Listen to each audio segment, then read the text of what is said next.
Hi, my name is Catherine Roseland, here with Board Game Geek TV for Spiel 2013. I'm sitting here with Joran Kessler, and we're here to talk about Sanssouci, a game by Ravensburger. Yeah, Sanssouci is a game about building a garden, which is quite an unusual topic for a board game. And Michael Kiesling, also the author of the game, said it's something that came up to him that is new, that was never there in board games, and something that inspired him to set up this game. Sanssouci is a family game which is with a pretty easy mechanism that makes it possible to play together with up to 4 people.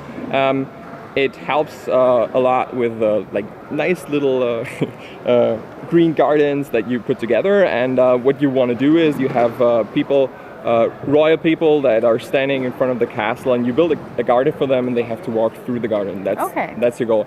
And the further they get in the garden, the more points you can score, which is a score of 6 here, up to 1 here. So if you are able to move one of the royals up here, you get like 6 points on, and you can count them.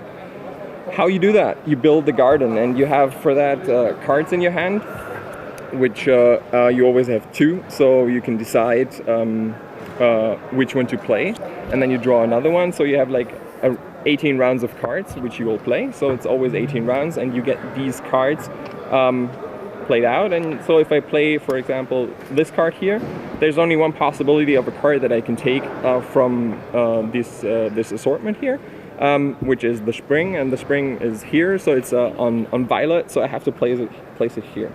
Okay. Where's the spring? There. So that doesn't help me a lot for bringing down the right person. So in your case, you would do something that helps more, which might be this one here. You could take the white one, which you can put here, and then I will be able to move. You will be able to move it there, and then you can score 2 points. But even the next time, so every time he moves down 1 step, he can score 3 points, 4 points, 5 points.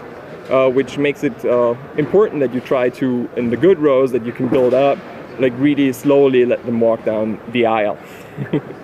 And what is also possible is if you have a setup like this here. Let's take this one. Put it here, and this one here, and let's maybe put.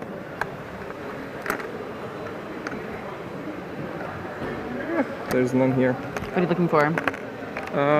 Something like a hut. Like a gazebo. Like a pavilion. Beautiful pavilion. No, gazebo. Here, there's you found one. Yeah.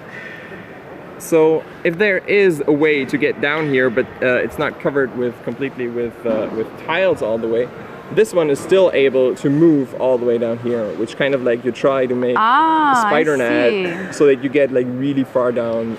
So as long as you get one down here that is connected to everything, then everyone can get down there, basically. And what actually happens is that the people, the players compete a lot for specific tiles that are really worth it for all of the players. So you kind of build like a web that you try to put down all the guys and compete for the last tiles that help you to get all of them down in the row. So in case if you play a card that is not that you're not able to take any tile off the board, so I have a spring here and there's no spring on the board that I could take, then I can choose any of these. So I can just put them here, and if I like, or no, this one not, but I can put it here. It's white and it fits to the white lane and the little tree. And on the other hand, if you take one that is was already covered, if you have, for example, here a stair and there stairs, so if you take this one, you cannot put it on top. So what you can do is then you turn it around and it becomes a gardener. There you go. And then you can place the gardener anywhere in this or this section. So you can anywhere that's connected to the tile where you should have put it, basically. Yeah. Whether it's the row or. Yeah. So you can put it either here or here, and by that fill your network of ways for the royals to go down to the highest scoring area, which is the blue one. So. But that will put a worker in your garden, and you can't place your. The problem is that you cannot. If you have a gardener here, you're not able to move to the gardener because there's already a person standing on there. If it would be the other way around, that's quite easy to go down here. Okay. Very nice. The game comes along, or it comes with like it's for 4 players. So you have 4 different tiles that players can start with. They are different from both sides, so you can start with different sides, which you can choose before the game. And it also comes with the possibility of a little expansion where you everybody gets a different amount of extra points for fulfilling specific criteria.